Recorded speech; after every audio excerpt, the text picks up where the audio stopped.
इस्लामाबाद की मकामी अदालत ने 10 साल बाद साबिक चीफ जस्टिस इफ्तिखार चौधरी के हक इज्जत केस का फैसला सुना दिया।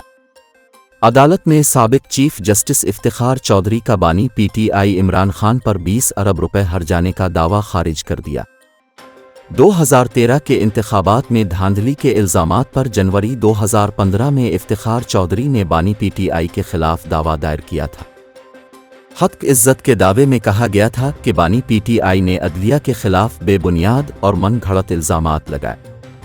अदालत का कहना है कि इफ्तिखार चौधरी के दावे के मुताबिक 27 जून 2014 के बयान में बानी पीटीआई ने तौहीन आमेज़ अल्फाज इस्तेमाल किए।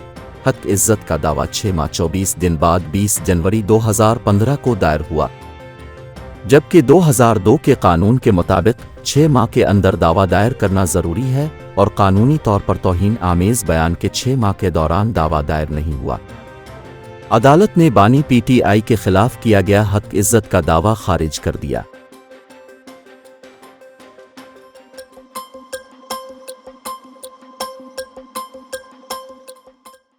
इसराइल ने रफ़ा में आर्जी कैंपों में मुकीम लाखों फ़लस्तीनियों के खिलाफ बड़े पैमाने पर फ़ौजी ऑपरेशन की मंजूरी दी।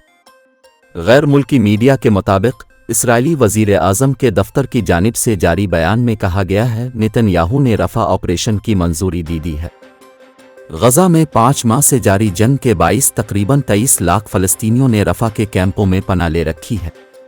दूसरी जानिब इसराइल ने फ़लस्तीनी मुज़ाहमती तंजीम हमास की क़ैद में मौजूद अफराद की रिहाई के लिए एक और वफ़द क़तर भेजा है ताकि सीज़ फायर का इम्कान भी मौजूद रहे।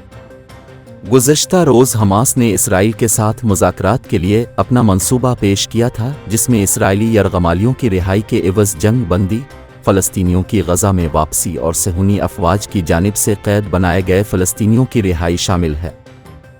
ताहम इसराइली वज़ीर आज़म बिन्यामीन नेतन्याहू ने एक बार फिर हिट धर्मी का मुज़ाहरा करते हुए फ़लस्तीन की पेशकश मुस्तरद कर दी थी। अक़वाम मुत्तहिदा के अलावा अमरीका, बरतानिया और जनूबी अफ्रीका समेत कई ममालिक इसराइल के रफ़ा में मुमकिना ऑपरेशन पर शदीद तशवीश का इजहार कर चुके हैं।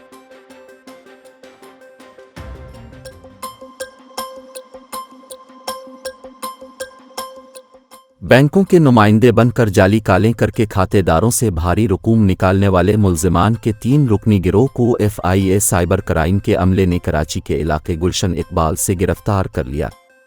गैर कानूनी सरगर्मियों में मुलव्वस जनरेशन 96 नामी कॉल सेंटर पर छापा छानबीन के बाद मारा गया।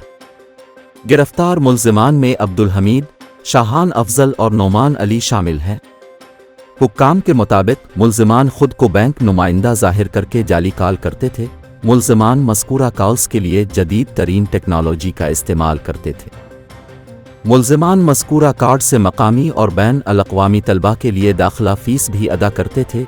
मुल्ज़िमान जायदाद की ख़रीदारी समेत मुख्तलिफ लेन देन के लिए भी शहरियों के डेबिट कार्ड का इस्तेमाल करते थे। FIA हुक्काम के मुताबिक मुल्ज़िमान धोखादही से गाहकों को मुख्तलिफ मसनूआत की ख़रीदारी पर भी आमादा करते थे। मुल्ज़िमान ने जाली वेबसाइट्स भी बना रखी थीं।